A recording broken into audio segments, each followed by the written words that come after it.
For the fourth experiment in pre-lab 3.5, we have a double displacement reaction in which aqueous sodium hydroxide will react with aqueous nickel 2 chloride. Since this is a double displacement reaction, the sodium will combine with the chloride to form sodium chloride,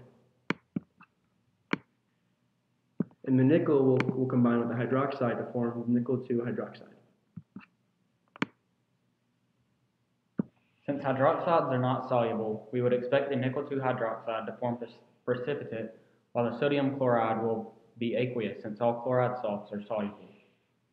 Now we will take two 50 milliliter beakers. One will be labeled with the 1 molar NaOH sodium hydroxide 15 milliliters, while the other one can be labeled as the 1 molar nickel 2 chloride at 6 milliliters.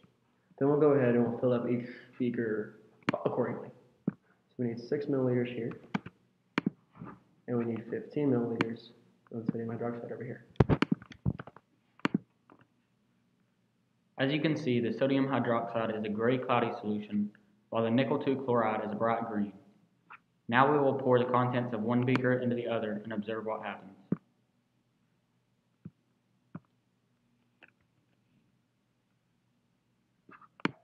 As we expected, a precipitate forms with the nickel 2 hydroxide since it's insoluble, while the sodium chloride formed a aqueous solution as we expected. We determined that 0.7 grams of nickel 2 hydroxide should be produced by calculating the number of moles using the molarity of the reactant. This allowed us to determine the limiting reactant, and we then used the molar ratios of the reaction to calculate the number of moles of nickel 2 hydroxide that could be produced. We then used the molar mass to calculate the theoretical yield. First, obtain a new beaker and mass it. Then decant the solution so that just the precipitate nickel 2 hydroxide is left over.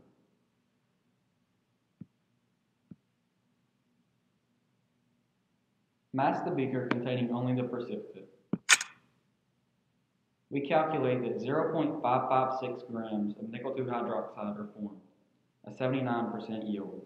We could have lost some nickel 2 hydroxide in the process in which we decanted because some of it could have been left over in the old beaker, thus explaining the inconsistency with the theoretical yield.